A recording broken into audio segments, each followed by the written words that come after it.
네, 안녕하세요. 마이다스 IT 이영우입니다. 많이 오셨네요. 부족하지만 저희가 아는 내용들을 바탕으로 교육에 대해서 말씀을 좀 드려보겠습니다. 왜 장사꾼인 경영자를 교육계에서는 부를까? 이제 이런 생각들을 해보죠. 아마 한 세 가지로 요약이 되지 않을까 싶습니다. 첫 번째는 AI 면접 들어보셨죠? 네. 요즘 뭐 채용의 아주 중요한 트렌드로 그 인식이 되고 있죠. AI 면접 또 AI 역량검사라는 역검을 개발한 회사. 그렇다면 앞으로 이 모든 취준생들이 이 역검을 통해서 취업을 할 텐데 역검을 잘 볼 수 있는 어떤 비밀이라도 좀 얻을 수 있지 않을까. 그걸 만든 회사 사장이니까 뭐 좀 들을 게 있을 것이다. 뭐 그런 이유도 좀 있을 것 같고, 그 4차 산업혁명위원회 거기서도 좀 활동을 하고 있다고 그러니까 미래의 세상에 교육은 어떻게 바뀔까, 뭐 이런 것도 좀 궁금해서 부르신 것 같기도 하고, 또 입사 경쟁률 500대1에서 1000대1 우리나라에서 가장 높은 회사에는 또 어떤 비밀이 있을까, 뭐 이런 것도 아마 궁금해서 부르지 않았을까 생각을 해봅니다. 저희가 지난 20년간 이 사람에 대해서 이해하고 연구한 결과로는 대한민국 교육 자체가 어떤 방법이 잘못된 것이지 결과적으로 미래가 없는 것은 아니다. 그래서 아무리 실타래가 얽혀 있는 교육 문제라 하더라도 실마리를 제대로 찾고 풀어나가면 반드시 풀린다라고 저희들은 생각을 하고, 그 후부터는 교육에 초점을 맞춘 여러 가지 사업 구상도 하고 또 그런 역할들을 하고 있습니다. 교육이 무엇일까? 저희가 생물학적으로, 신경과학적으로, 자연과학적으로 사람을 이해하면 할수록 우리가 사람에 대해서 참 잘못 알고 있구나라는 성찰들을 많이 하게 됩니다. 과연 들에 피는 진달래와 풀꽃들이 인간과 무엇이 다를까? 과연 그 풀꽃들을 키우는 대지와 태양은 인간들에게 잘 크라고 강요할까? 또 어떤 특별한 준비를 할까? 그러지 않을 거라는 생각이 들어요. 또 고이고이 집안에서 잘 온실에서 큰 풀들이 과연 나중에 행복할까? 잘 자랄까? 고민이 많죠. 아픔이 없이 희망이 있을까요? 슬픔이 없이 기쁨이 있을까요? 죽음이 받쳐주지 않는 삶이 얼마나 행복할까요? 결국 어두운 그림자가 있어야지 밝음도 있지 않을까? 그게 자연의 결이지 않을까? 흔들리지 않고 피는 꽃이 있을까요? 아프지 않고 성숙한 인간이 자랄 수 있을까요? 그렇지 않다. 그런데 우리는 지금 너무 온실에 가두고 그냥 인위적으로 우리가 원하는 대로 자식을 키우는 건 아닐까. 부모의 목적은 자식이 자립하는 건데 지금 현재 우리가 교육을 하는 방식은 자식이 전혀 자립하지 못하도록 만드는 그런 교육을 하고 있지는 않을까. 교육의 역설, 부모의 역설을 우리가 지금 행하고 있는 건 아닐까, 그런 생각을 합니다. 오늘 이 결대로 꽃 피우기는 우리의 결이 무엇인지, 어떻게 하면 우리의 자식과 우리의 인생이 보다 더 풍성하고 행복할 수 있을지 하는 내용에 대해서 마이다스가 고민한 과정을 좀 소개를 드리려고 합니다. 지난 시간 이 사람에 대해서 참 고민을 많이 했습니다. 어떻게 하면 마이다스에 온 사람들이 행복하고 보다 더 좋은 삶을 살 수 있을까? 근데 성공 경험보다는 참 실패 경험이 많았다라는 생각을 하고 있고요. 결국 경영에서 가장 중요한 게 무엇일까? 조직에서 성과를 만드는 주체도 사람이고 시장에서 그 성과를 평가하는 주체도 사람이니 결국 사람이 답일 텐데, 좋은 사람이라고 뽑아서 열심히 키우려고 노력했는데 왜 이렇게 실패 경험만 많을까? 이제 이런 생각들을 하면서 핵심은 채용이겠다라는 생각을 했습니다. 그래서 대한민국에서 채용을 아주 특별하기로 유명한 회사가 되었습니다. 예전에 자소서도 아주 특별한 내용의 자소서 문구가 많았고, 면접도 그냥 잠시 이렇게 보는 게 아니라 2박 3일, 4박 5일 숙박 면접도 보고 합숙 면접도 보고 이런 방식으로 쭉 해왔습니다. 그렇게 사람을 진짜 골라서 뽑아왔죠. 그런 분들이 사실 현재 마이다스라는 회사를 만든 분들이기도 하죠. 궁금했습니다. 그런 분들이 어느 수준의 대학을 졸업을 했을까? 사실 우리가 교육하면 또 좋은 인생을 사는 것이다 라고 하면 좋은 대학 나와야 된다 라는 아주 강력한 고정관념을 갖고 있지 않나요? 그죠? 부모님들께서 애들을 잡을 때 주로 서시는 명분이 이놈아 네 잘되라고 내가 이렇게 뭐 그런 이야기 아닌가요? 그렇습니다. 그러면 네 잘되라고 그렇게 새빠지게 학교 학원 이렇게 보내면 그가 진짜 좋은 데 취직할까요? 그래서 그 좋은 직장이라는 게 좋은 인생을 만들어 줄까요? 그럴까요? 예, 그렇지 않을 것 같습니다. 그죠? 아무튼 그렇게 어려운 과정, 아주 촘촘한 어떤 필터링을 해서 들어온 마이다스 사람들이 어느 정도 수준의 대학을 졸업을 했을까 궁금했습니다.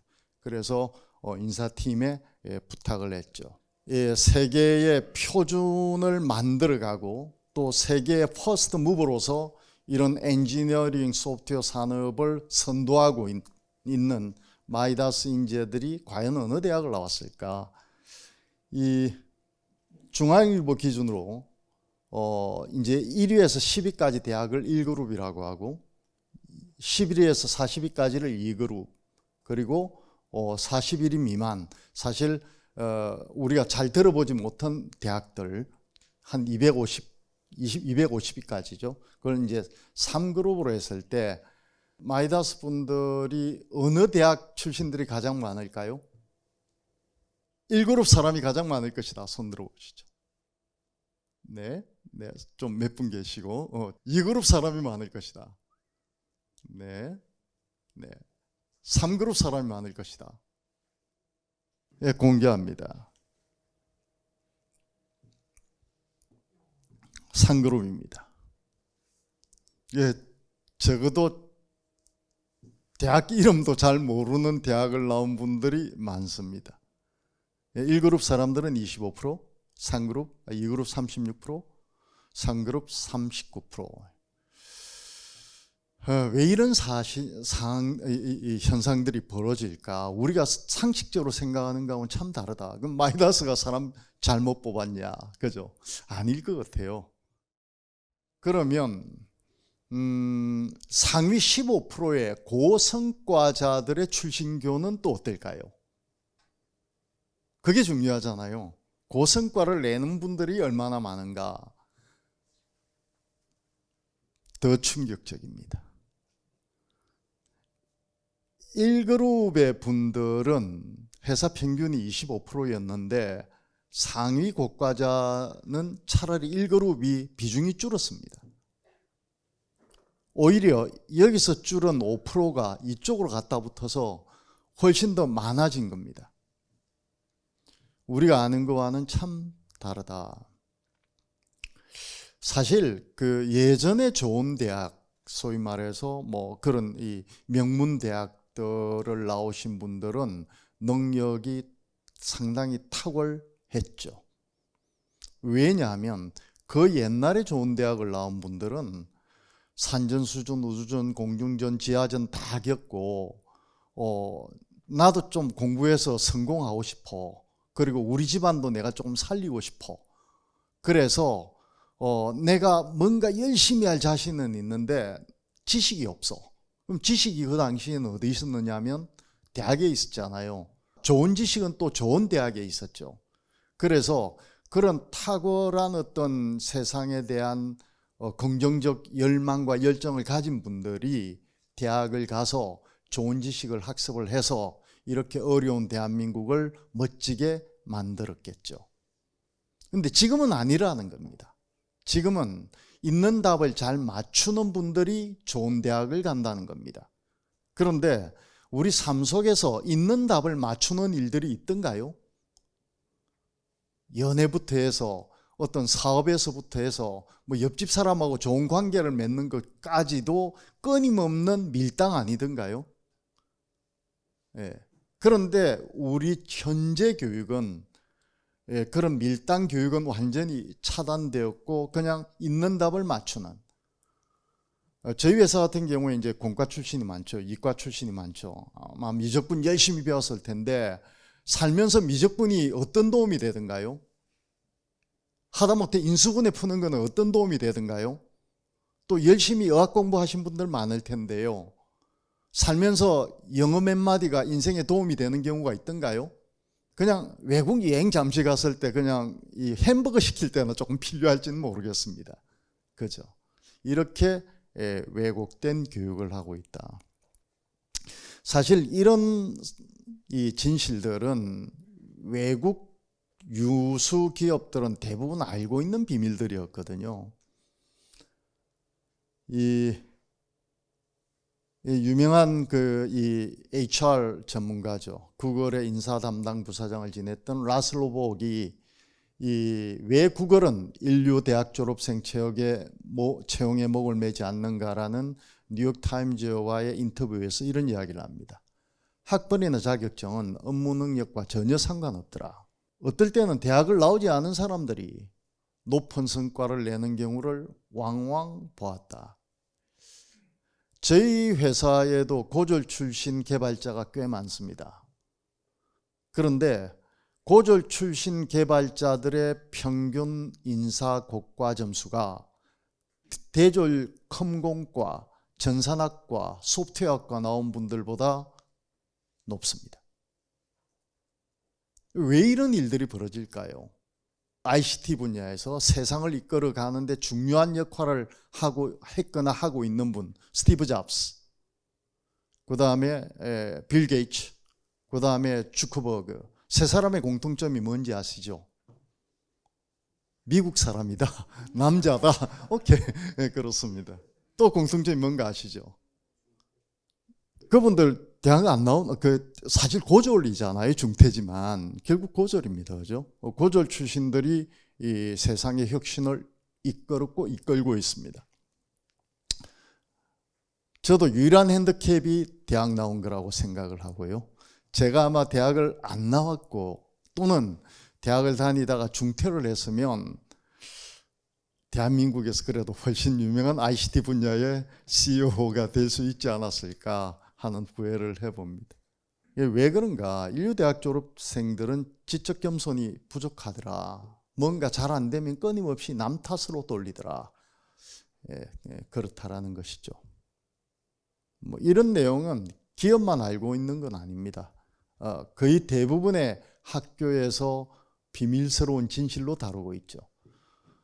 그 세계적으로 유명한 그 경영학술진 하버드 비즈니스 리뷰에서 이 제기한 이 논문인데요. 결론적으로 경력과 학력은 그 사람의 업무 성과와는 무관하더라라는 것입니다. 그 경력에 관계없이 뭐 신입이냐 경력이냐 그 관계없이 입사 후에 약 6개월만 지나게 되면 고성과자 또는 그 저성과자의 비율이 거의 같더라. 결국 6개월만 지나면 신입이냐 경력이나 관계없더라라는 이야기를 나타내고 있고, 또 영업사원인 경우에는 고졸이나 대졸이나 6개월만 지나면 성과에 전혀 영향이 없더라. 결국 경력과 학력은 업무 성과에 무관하다라는 결과를 내고 있죠. 그러면 삶이나 어떤 이 일에서 좋은 성공과 성과를 내는 핵심적인 이 요소는 무엇일까요? 우리가 알고 있는 뭐 학벌이나 이런 게 아니라면 무엇일까? 그 유명한 어떤 이 학자죠. 데이비드 맥클랜드는 이런 이야기를 합니다. 성과와 성공을 예출할 수 있는 유일한 변이는 역량이다.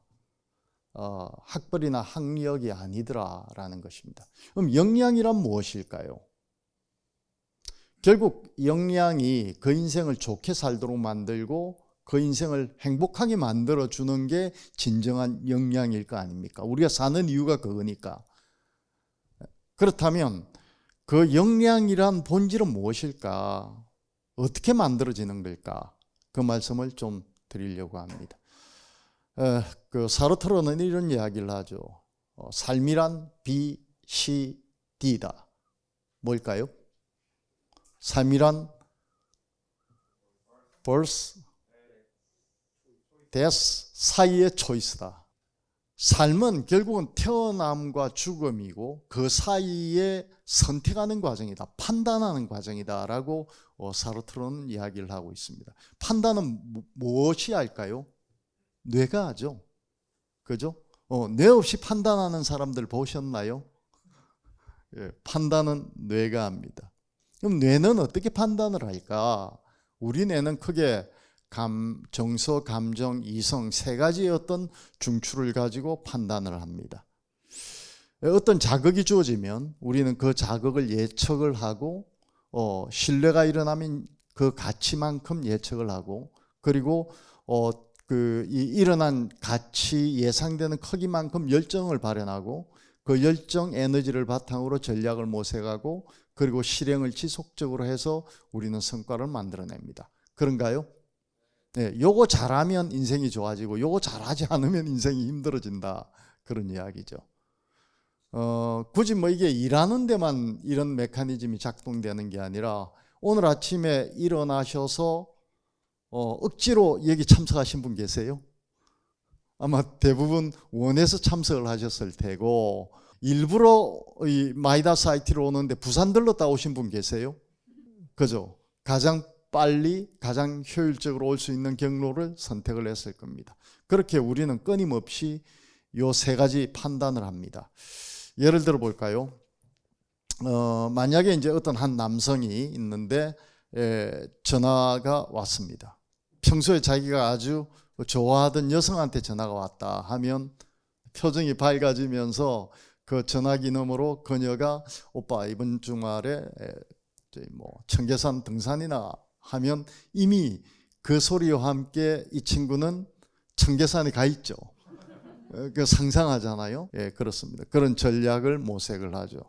예, 그렇게 그 마음에 드는 여성이 전화 온 걸 보고 그냥 긍정적인 어떤 판단이 바로 일어나고 어떤 이 등산 가는 걸 상상을 하면서 열정을 올리고 또 그렇게 전략을 굴리게 됩니다. 이 세 가지 이 과정을 통해서 이제 성과를 만들어내게 되죠. 이 과정을 잘 못 돌리면 어찌 될까요? 마음 얻기가 힘들겠죠.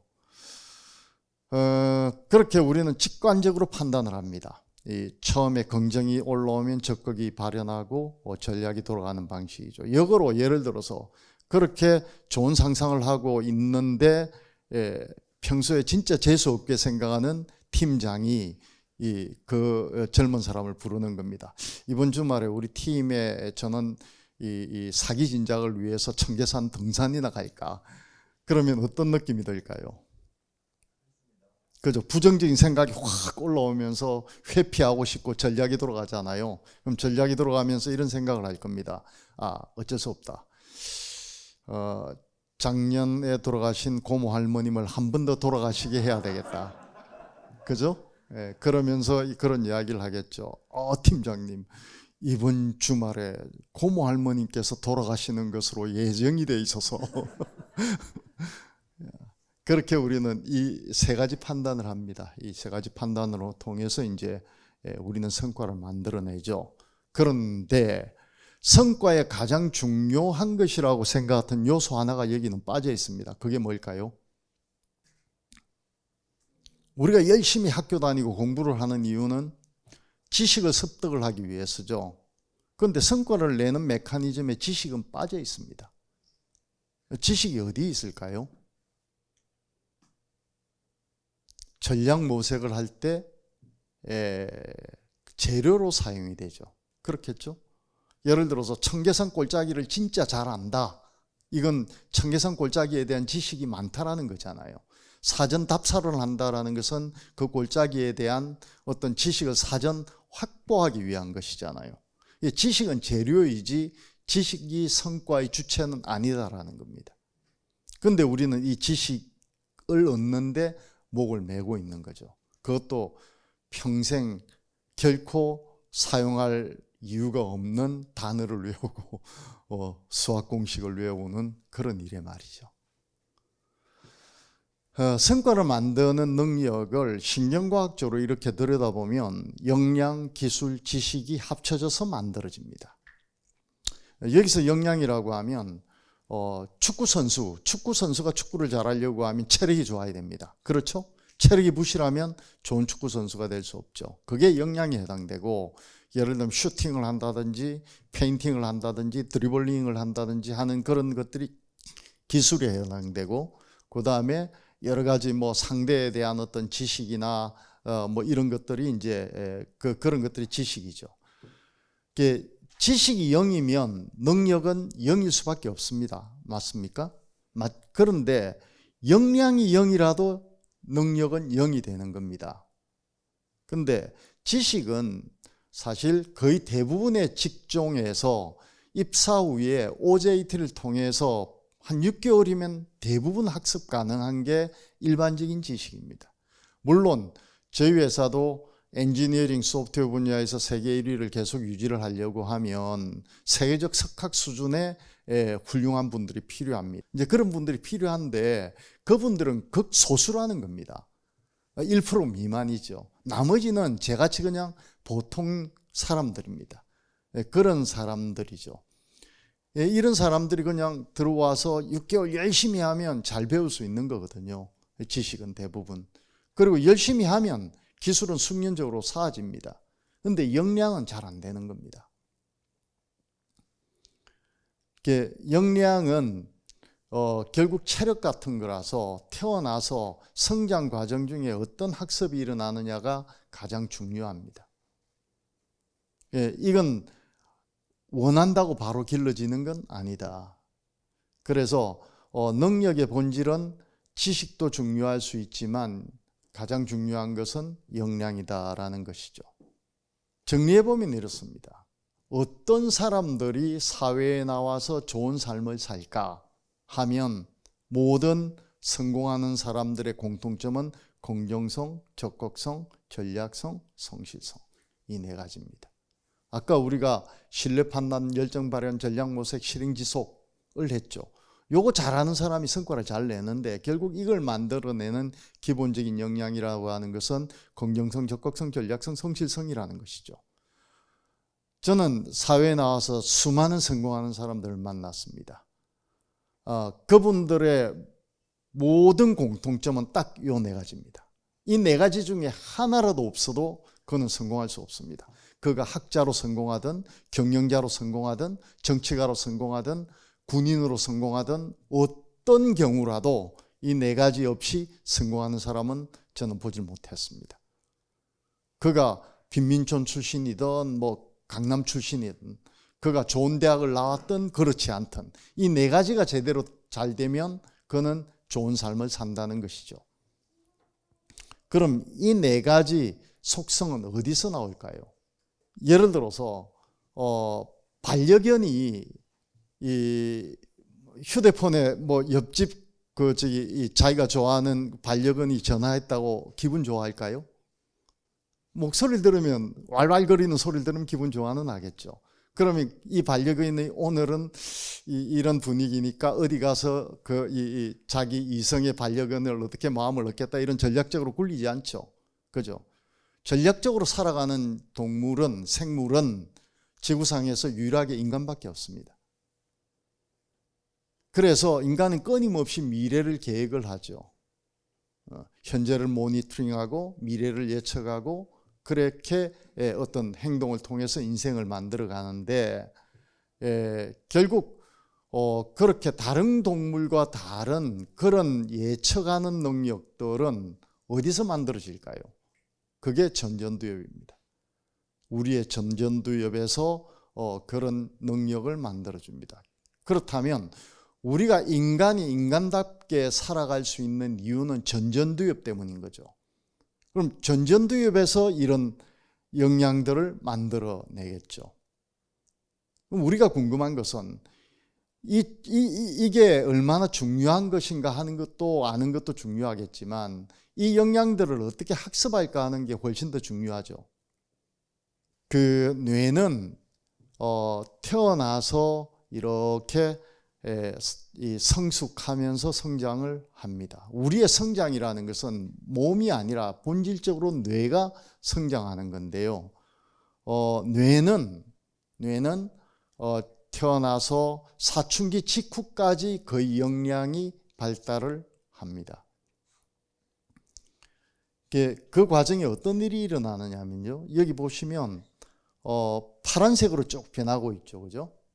이렇게 파란색으로 되는 게 이제 성숙되는 것이다라고 보시면 되는데요. 뇌는 밑에서부터 안쪽, 아래에서부터 안쪽, 바깥쪽으로 이런 방향으로 뇌가 발달을 합니다. 여기 보면 이 뒷부분이 약 4세인데도 불구하고 상당히 발달해 있죠.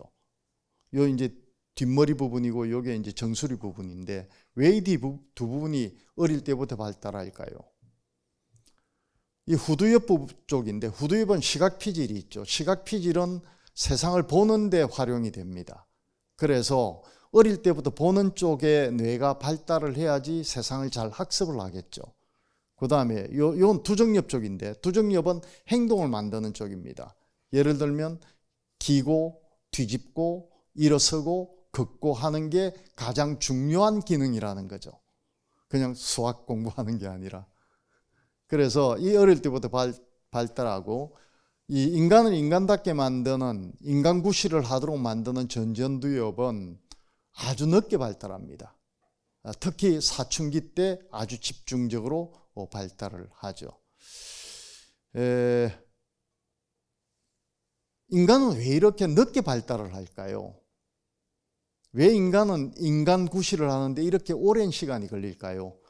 말, 소 같은 두 종류는 태어나자마자 바로 걷잖아요.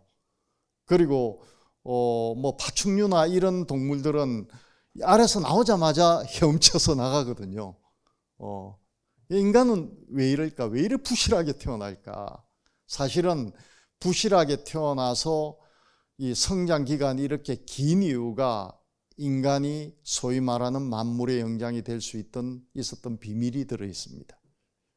처음부터 만들어져 나오지 않는다는 거죠. 태어나 만들어진다라는 겁니다. 그래서 본성이냐 양육이냐를 그런 질문들을 많이 하는데요. 저는 뇌를 들여다보면 들여다볼수록 양육 쪽입니다. 우리는 얼추 비슷하게 태어납니다. 여기 계신 모든 분들의 유전자 차이는 0.3%밖에 나지 않습니다. 그런데 그 0.3%를 가지고 태어나서 어떤 환경에서 양육이 되었느냐에 따라서 전혀 다른 사람들이 될 수 있다는 거죠. 누구는 대통령이 될 수도 있고 누구는 노숙자가 될 수도 있고 누구는 사기꾼이 될 수 있고 누구는 아주 훌륭하게 존경받는 사람이 될 수 있다는 겁니다. 저는 태어나서 만들어지지만 만들어지는데 훨씬 더 큰 방점이 있다라고 생각을 합니다. 그럼 태어나서 무슨 일이 일어날까? 우리 뇌 속에서. 아까 말씀드린 이 전전두엽에서 이런 능력들을 학습을 합니다. 응애하고 태어나서 바로 특히 이 엄마와의 상호작용을 통해서 긍정성, 부정성을 학습을 합니다. 그리고 형제나 또래나 여러 가지 이 주위 사람들을 통해서 학령정기부터 초등학교까지 주로 적극성이 학습이 되고 그리고 학령기부터 사춘기까지 이 정체성을 확립을 합니다. 정체성은 사춘기 직전에 한번 무너집니다. 그래서 새롭게 빌딩이 되고 그리고 학령기부터 이 사춘기 직후까지는 관계성, 전략성, 성질성, 객관성과 같은 이런 외척 전전두엽의 성능들이 발달을 합니다. 제일 중요한 것은 무엇일까요? 영유아 가정의 긍정성 학습입니다. 세상을 부정적으로 보면 절대 행복할 수 없습니다. 행복과 불행은 별게 아니고 결국 세상을 어떤 관점으로 들여다보는 이 패턴이 형성이 되어 있느냐가 행복과 불행을 결정하는 가장 중요한 요소가 됩니다. 똑같은 상황이라도, 그죠? 똑같은 대한민국이라도 헬 조선으로 보면 그는 헬에, 지옥에 사는 겁니다. 그러나 똑같은 대한민국이라도 자랑스럽고 행복한 대한민국이라고 생각을 하면 그는 행복한 겁니다. 아무리 부족하고 돈이 없는 집안이라도 그냥 관계가 좋으면 행복한 집안이 되는 것이고 관계가 나쁘면 불행한 집안이 되는 거죠. 안나 카레니나 그 톨스토이 작품 아시죠? 첫 구절이 이런 내용이죠. 불행한 집안은 제각기 다른 이유로 불행하고 행복한 집안은 한 가지 이유로 행복하다고 이야기를 하더라. 그 한 가지가 뭘까요? 긍정, 배려입니다. 상대에 대한 배려. 행복은 신경과학을 열심히 들여다보면 행복은 사람 속에 있지 않습니다. 사람 사이에 있습니다. 그 사이 관리, 그래서 인간이라고 하잖아요. 그 사이 관리가 행복한 삶에 무지무지하게 중요하다. 그런데 아무리 내가 긍정적으로 보려고 하더라도 그냥 내가 이 회색의 안경을 쓰고 있으면 이 부정적으로 볼 수밖에 없잖아요. 그게 이때 만들어진다는 겁니다. 이때 어떻게 만들어지느냐? 엄마와의 상호작용, 아빠와의 상호작용이 긍정적으로 일어나면 얘는 세상을 수용하는 방향으로 긍정을 열게 되고, 아니고 뭐 고통이나 힘듦이나 뭐 이런 아주 그런 상황에 놓이게 되면 세상을 거부하고 자기 속에 숨는 쪽으로 부정성이 학습이 강화된다라는 것이죠. 어떤 사람이 행복하게 살까 불행하게 살까는 이미 이때 결정이 된다라는 겁니다. 참 안타깝게도. 그 뒤부터는 노력을 많이 해도 쉽지 않습니다. 왜? 그냥 부정적으로 보이고 비판적인 생각이 올라오는데 어떻게 그걸 긍정적으로 보겠습니까? 그죠? 이 가장 중요하다. 그래서 뭐 이때 이제 주로 배우는 게 긍정성이지만 결국 사춘기 직후까지 쭉 우리는 삶에서 필요로 한 중요한 역량들을 환경과의 상호작용을 통해서 학습을 하게 됩니다. 이런 과정을 통해서 우리는 비로소 사람 구실을 하게 되는 거죠. 그런데 대부분의 많은 사람들이 참 부실하나 하잖아요. 그죠? 뭐 저도 부실한 데가 많습니다만. 부실한 것은 이 성장 과정이 유실되었기 때문입니다. 그러면 뇌에서 무슨 일이 일어날까? 우리 뇌는 응애하고 태어날 때 거의 100% 다 만들어져서 나옵니다. 뇌의 신경세포의 개수는. 그런데 신경세포의 개수가 뇌의 성능을 좌우하는 게 아니라 환경과의 어떤 상호작용을 하느냐가 뇌의 네트워크를 만들어주거든요. 그 네트워크가 얼마나 촘촘하냐가 그 사람의 어떤 창의성이나 인간성이나 이런 것들이 풍성한가를 결정을 합니다. 그게 사춘기 전과 후가 완전히 달라집니다. 사춘기 전에는 주로 흥분성 시냅스를 통해서 어떤 가치를 학습을 하는 쪽에 일어나고, 이건 무슨 양이냐면 애들은 무조건 입에 가져가서 보잖아요. 그럼 무엇이든지 내지르잖아요. 이걸 통해서 무엇은 가치 있는 것이고 무엇은 가치 없는 것이다. 무엇은 획득해야 되고 무엇은 피해야 된다라는 걸 학습을 합니다. 그리고 사춘기 지나가면 이것을 어떻게 효과적으로 획득을 할 것인가, 효과적으로 피할 것인가 하는 것들을 전략적으로 학습을 하는 이 뇌가 발달을 합니다. 이때 억제성 시냅스가 발달을 주로 하죠. 확실히 다르잖아요, 그죠? 사춘기를 기준으로. 그래서 태어나서부터 사춘기 직후까지가 아까 말씀드린 긍정, 적극, 전략, 성실, 공감, 성찰, 객관이라고 하는 7가지 역량을 우리가 내면에 구축을 하는 시기인 겁니다. 어떻게 이런 역량들이 형성이 될까요? 결국 풍성한 상호작용입니다. 학원이 아니고 그냥 단어 외우고 수학 공식 외우는 게 아니고 그냥 세상에 나가서 아파도 해보고 넘어져도 보고 이렇게 해야지 이런 게 풍성해진다라는 것이죠. 그냥 이 그림 하나를 기억을 하시면 좋을 것 같아요. 아까 제가 진달래도 잠시 이야기하고 풀꽃을 이야기를 했는데요. 이미 진달래가 멋지게 피고 아름답게 피고 하는 속성들은 씨앗 안에 이미 갖고 있습니다. 그 환경만 적절하면 그 씨앗의 속성들이 잘 드러나서 그게 이 줄기도 올리고 꽃도 피우고 열매도 맺게 하는 거죠. 우리는 태어날 때 풍성한 어떤 뇌가 형성이 될 수 있도록 만들어져서 나옵니다.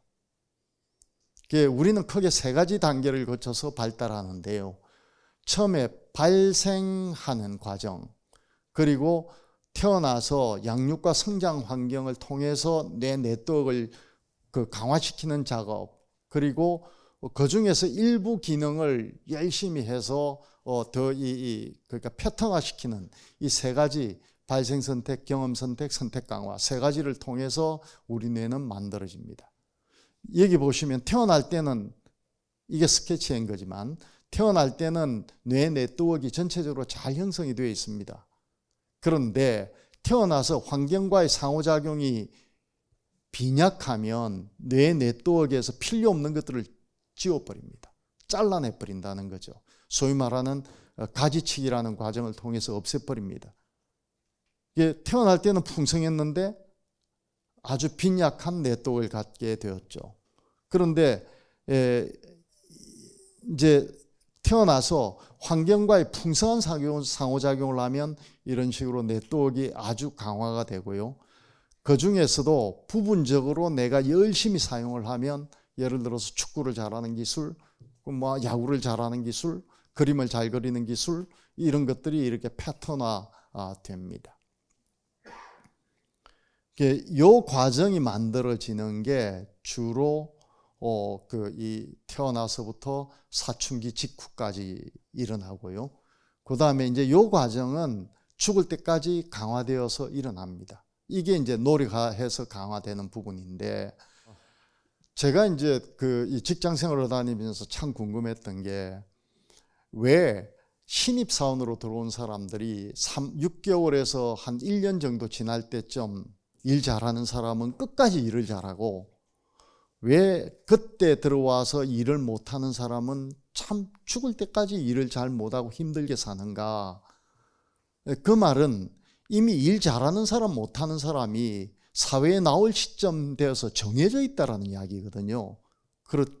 그렇겠죠? 아마 여러분들 사회생활 하시면서 그 거꾸로 되는 경우를 경험을 해보신 적이 아마 별로 없을 겁니다.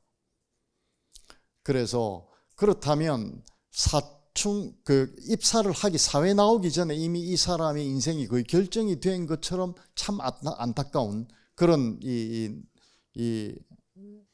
아무튼 경험을 할 때가 많았죠. 그게 이것 때문입니다.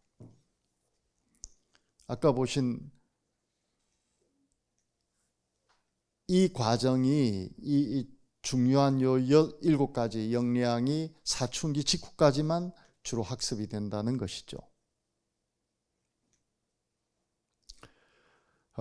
저희가 한 20년 정도 그 신경과학을 통해서 사람을 연구한 결과 얻게 된 결론은 이겁니다.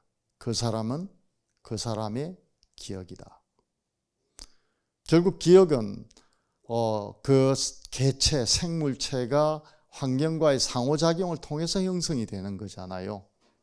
그 사람이 긍정적인 경험을 많이 하면 세상을 긍정적으로 보고, 그 다음에 성공 경험이 많으면 적극적인 성향이 되고 그런 거죠. 우리는 기억 이상을 살 수가 없습니다. 결국 교육이란 좋은 기억과 좋은 맥락의 어떤 성능의 기억을 강화시켜주는 거다라고 볼 수가 있겠죠. 풍성한 경험이 풍성한 인생을 만든다. 좋은 성적이 좋은 인생을 만들어주는 건 아니다라는 이야기입니다.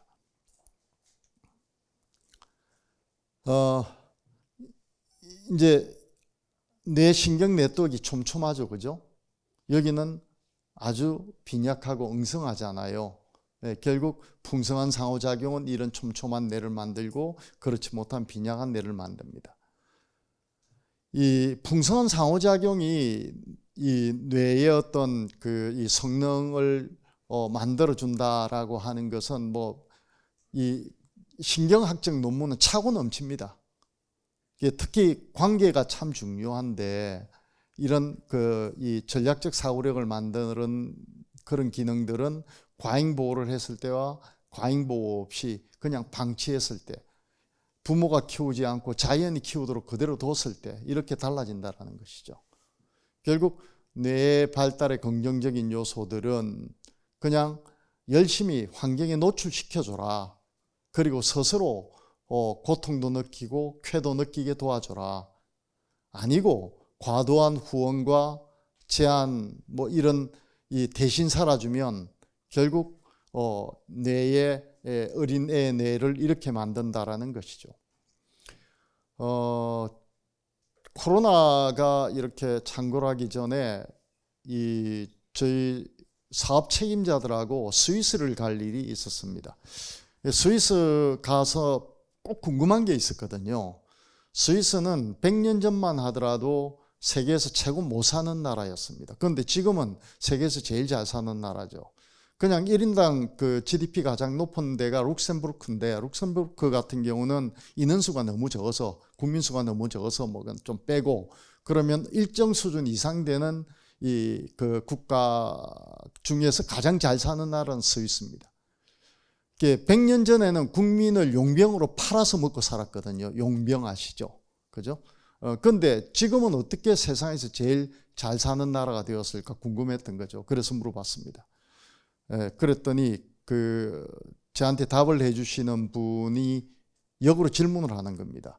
한국에서는 애하고 부모와 같이 걸어가다가 애가 넘어지면 부모가 어떻게 하느냐? 우리 어찌 않아요? 에이 이놈아 바로 보고 그래야지 하고 바로 벌떡 일바퀴 씌워주고 무릎 까지지 않았는가 이렇게 해주잖아요. 근데 스위스에서는 절대 이렇게 세워주지 않는다는 겁니다. 왜냐하면 걔가 일생 동안 수없이 넘어질 테니까요. 육체적으로 넘어지는 것만 넘어지는 걸까요?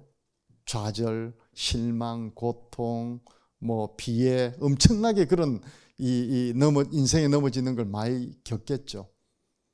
어릴 때부터 그걸 이렇게 세워주면 일어날 힘을 못 키우게 만든다라는 겁니다. 관습하지 말아야 한다. 개입하지 말아야 한다. 아까 말씀드린 것처럼 부모의 역할이 빨리 없어지도록 만드는 겁니다. 그죠? 결국 자립이잖아요. 그런데 우리가 하는 교육 방식은 죽을 때까지 그냥 취업에서도 엄마 인사고과가 안 좋은데 어떡해 이런 일들이 벌어지고 있다라는 거죠. 그죠? 네, 그냥 애들이 스스로 클 수 있도록 두자. 결론적으로 저희가 생물학 신경과학을 통해서 인간을 이해한 결과 인생은 자신 곱하기 세상이더라. 그리고 이 곱하기가 핵심입니다. 이 곱하기를 만들어내는 게 뇌거든요. 이 곱하기의 결과를 축적시키는 것도 뇌거든요. 그러면 이미 뇌는 세상과 좋은 상호작용을 하도록 태어났습니다. 그냥 둬라 라는 거죠. 개입하지 말아라 라는 겁니다. 제가 이제 쭉 살아오면서 느꼈던 여러 가지 궁금한 것들. 왜 좋은 공부를 하고 학벌이 좋은 사람들이 일을 잘 못할까? 반드시 그렇다는 건 아닙니다. 그런 경향이 많을까? 그 다음에 지식은 금방 학습이 되는데, 그 다음에 또 한번 그러니까 사회에 나온 사람들이 일을 잘하는 사람과 그렇지 못한 사람들이 이미 상당 부분 정해져 있는 것 같더라. 이제 그런 고민들이 있었죠. 결과적으로는 그 역량이 가장 중요한데 이 역량은 체험과 경험에 의해서 만들어지더라. 결국 풍성한 체험과 경험이 풍성한 역량을 만들더라. 그 이유 때문이었구나라는 걸 알게 되었습니다. 요걸 이제 좀 바꾸면 인생이 아니라 기업의 사업이라고 바꾸면 구성원들의 능력이 세상과의 상호작용에 의해서 만들어지는, 그렇죠? 회사의 성과는 결국 사람의 능력이 중요한데 아까 말씀드린 것처럼 채용이 가장 중요하더라. 아마 부모님 중에서 사업을 하시는 분이 계시다면 채용이 가장 중요하다. 잘 뽑아놓고 기회만 주면 지가 알아서 열심히 하지 감시 감독한다고 열심히 하는 건 아니다. 이 리더분들 아시겠죠, 그죠? 네. 그럼 채용을 어떻게 해야 될까? 보통 일반적으로 채용하는 방식이 서류 전형하고 그 다음에 여러 가지 뭐 학력과 경력을 확인하기 위해서 어떤 시험도 치고 하잖아요. 그리고 면접도 보고 하는데 이 세 가지로 사람을 볼 수 없다라는 게 저희들의 결론이었습니다. 이건 이 자기소개서는 카피 앤 페이스트잖아요. 그죠? 만약에 자기소개 잘 적는 분이 일을 잘한다면 그냥 글 잘 적는 분을 많이 뽑으면 되겠죠? 근데 우리는 글 잘 적는 게 그 좋은 성과를 내는 능력이 아니라는 건 알고 있고 학력 아닌 것 같고 면접을 잘 보면 어떨까요? 면접 잘 보는 사람 우린 뽑잖아요, 일반적으로. 면접을 잘 보면 그럴까? 근데 마이다스에 들어오려고 하는 분들이 진짜 면접 준비를 열심히 하시거든요. 이 대부분 마이다스에 들어오신 분들은 면접 열심히 하셨을 텐데 한 3개월 정도 합숙해 가면서 공부를 한다는 첩보도 있고요. 그래서 이렇습니다. 그냥 간단합니다. 지원자에게 어떻게 해서 면접을 볼 때 어찌 마이다스를 지원하게 되었습니까? 라고 하면 갑자기 얼굴 표정이 음숙해집니다. 대표님, 제가 우연히 홈페이지에서 마이다스 IT를 바라본 알게 된 순간 저는 전율을 느끼고 말았습니다. 마이다스 IT가 추구하는 행복보람 나눔의 핵심 가치는 저희 부모님들께서 어린 시절부터 저에게 가르쳐오고 이렇게 구라를 치는 겁니다. 그럼 저는 구라라는 거 압니다. 왜냐하면 너무 많이 들었거든요. 저도 달달 외우고 있잖아요. 근데 협조를 해드리죠. 왜냐하면 거기서 또 나쁜 소리 하면 인터넷에 난리 나거든요. 마이다스 IT 대표이사 뭐 누구누구가 뭐 이렇게 인신공격을 하고 사람을 뭐 이런 식으로, 그죠? 결국 우리의 역량은 무의식에서 나오거든요. 무의식에서 나와서 이렇게 어떤 말씨나 표정이나 이런 걸로 표현이 됩니다. 근데 이런 그 외부에 보이는 거는 바로 알 수 있지만 사실 이런 부분을 모르잖아요. 그리고 이거는 언제든지 조작할 수 있잖아요.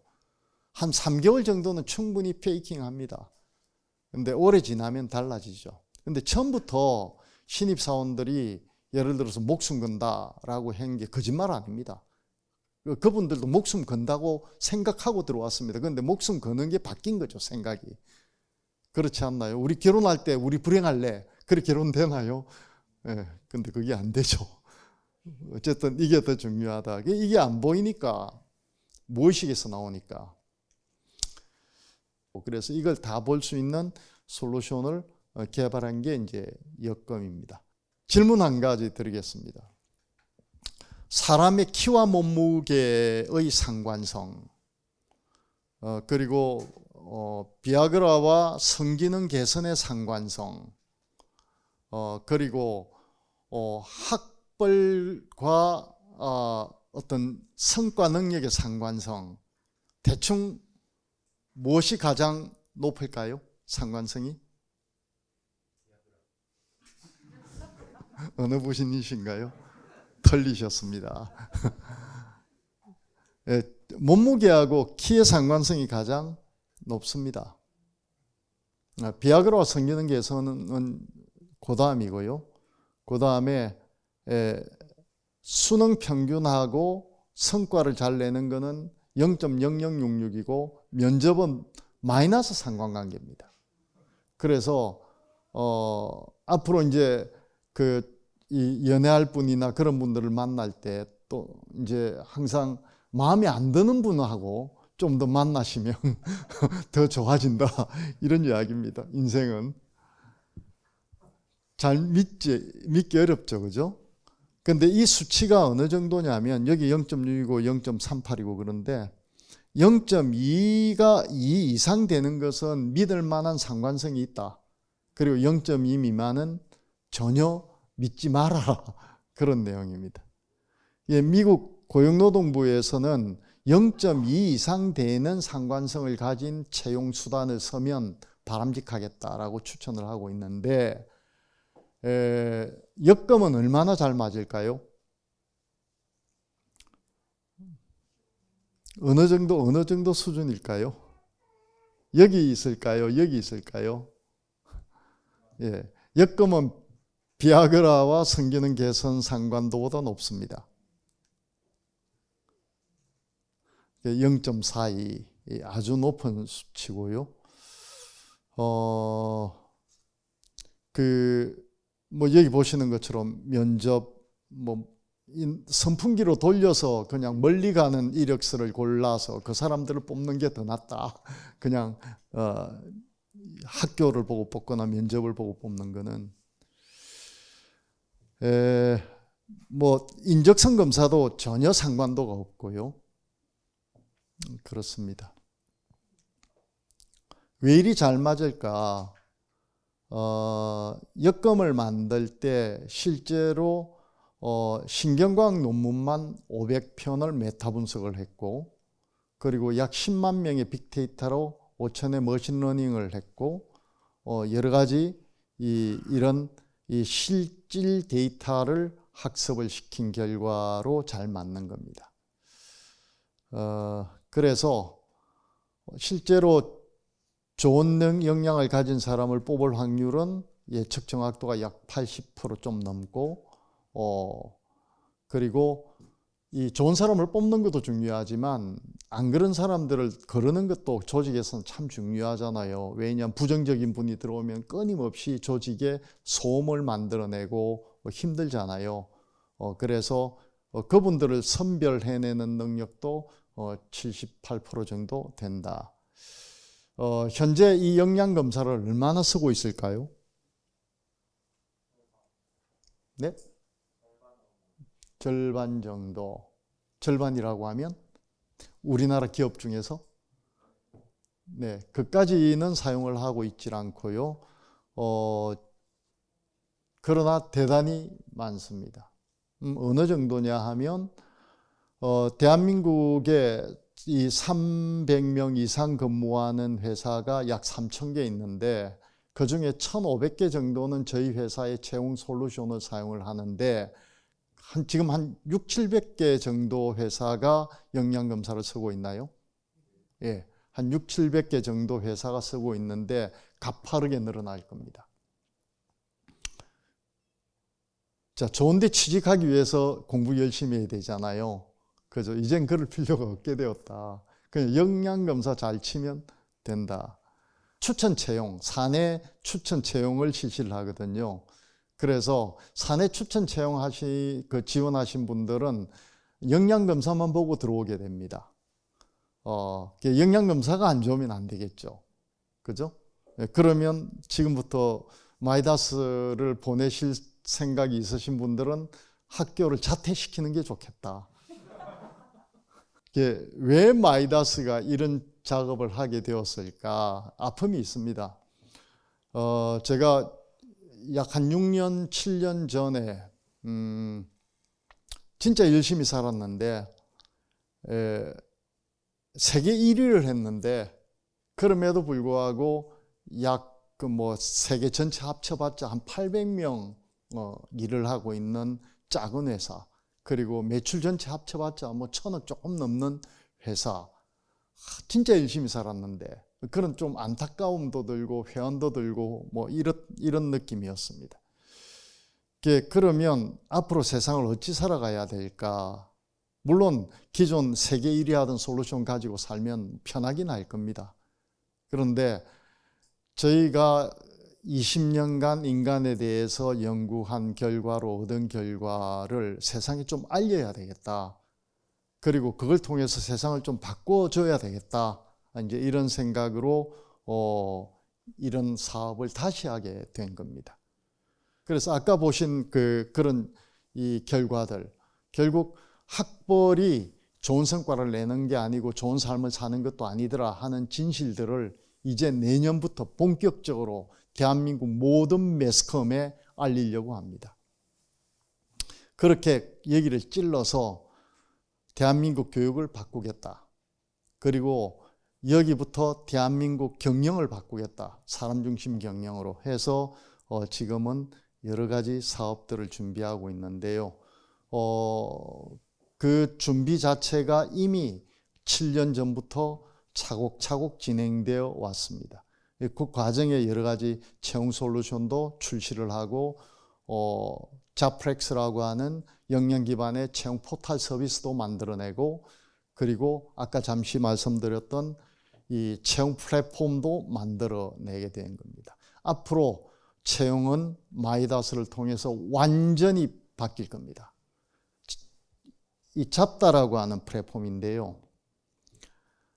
지금은 채용을 하려고 하면 잡 포털에 채용 공고를 내야 되죠. 그리고 지원을 받아야 되죠. 지원을 받아서 서류 검토를 하고, 서류 검토해서 사람을 걸른 다음에 다시 이 여러 가지 그 인적성 검사나 이런 걸 통해서 사람을 또 2차로 또 선발을 하고, 선발된 사람들을 바탕으로 다시 이 면접을 통해서 최종 결정을 하지 않습니까? 이 과정이 시간이 무지하게 많이 걸리죠. 뭐 한 3개월 정도 이상 걸리죠. 그 과정을 하루 내지 일주일로 줄이자는 겁니다. 무슨 이야기냐면, 대한민국의 모든 취준생들은 이 잡다라고 하는 플랫폼에 역량검사를 하고 자기 인적 사항을 등록을 하는 거죠.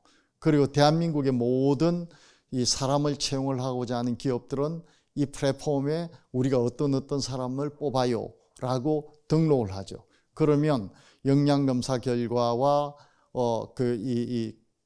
취준생들이 원하는 선호를 AI가 파악을 해서 자동으로 매칭을 하는 겁니다. 그러면 일주일 이상 걸릴 이유가 없겠죠. 그렇죠.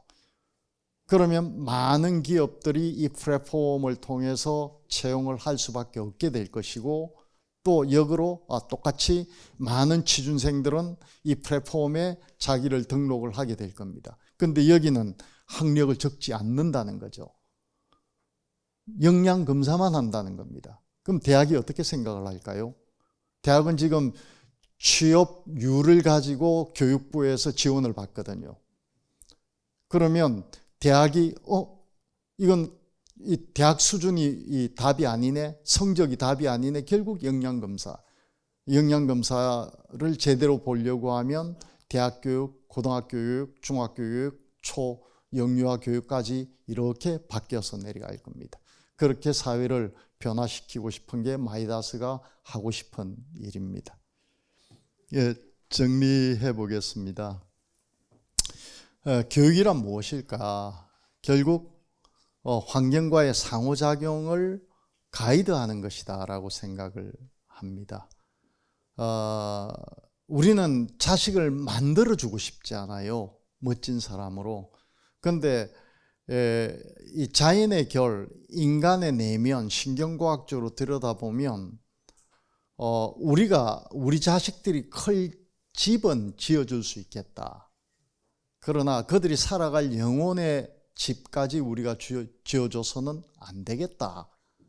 그러려고 하면 부실한 어떤 이 상호작용이 일어날 수밖에 없고, 그러면 인생 자체가 부실해지는 역설을 낳는다. 그럼 우리가 할 일이 뭘까? 끊임없이 세상에 나가서 아파하고 힘들어해라, 넘어져라, 그대로 두자. 자연이 키운다. 사람이 키우는 게 아니다. 두 번째는 애가 조금이라도 잘하면 축하를 해주자. 그렇잖아요. 잘한다는 게 진짜 어려운 일이거든요.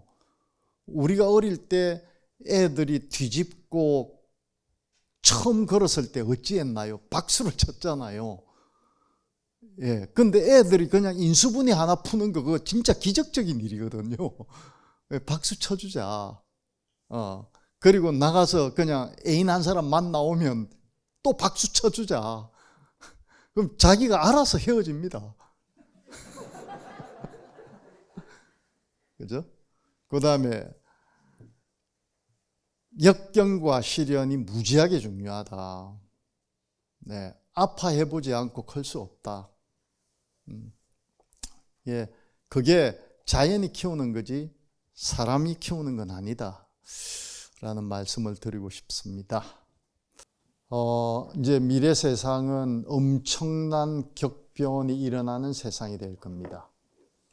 물론 대학 성적으로 또는 대학의 수준으로 취업을 하는 시대는 이제 끝날 겁니다.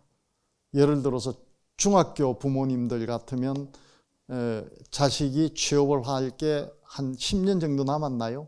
10년 후의 세상 어떨까요? 이미 스펙 보고 사람 뽑지 않을 겁니다. 뭘로 뽑을까요? 잡다로 뽑을 겁니다. 그런 세상에서 우리가 애를 잘 키우는 법은 무엇일까?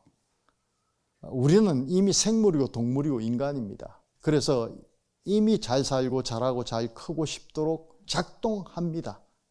작동함으로 그걸 우리가 인위적으로 만들 이유는 없겠다. 저는 이거를 참 좋아하는데요. 조금 글이 어렵죠. 그 중용 1장에 나오는 이야기입니다. 천명지위성, 하늘이 내린 것을 성이라고 한다. 솔성지위도, 그 성을 따르는 것을 도라 한다.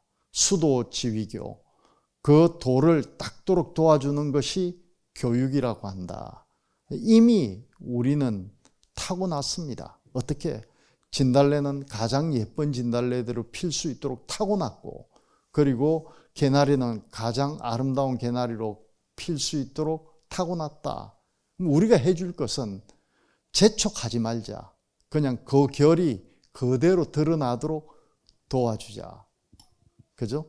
그러면 이제 결심을 할 수 있습니다. 그래, 이제 나는 오늘부터 간섭 안 해야지. 그죠? 근데 바로 무너지잖아요. 옆집 학원 가는 거 보면. 결국 교육이 미래인데 저는 용기를 낼 때가 됐다라고 생각을 합니다. 그냥 애들을 방치하는, 그럼에도 애가 잘 클 것이라고 믿어주는 부모의 용기가 참 필요로 한 시점이 아닐까라는 말씀을 드리면서 강연을 마치겠습니다. 감사합니다.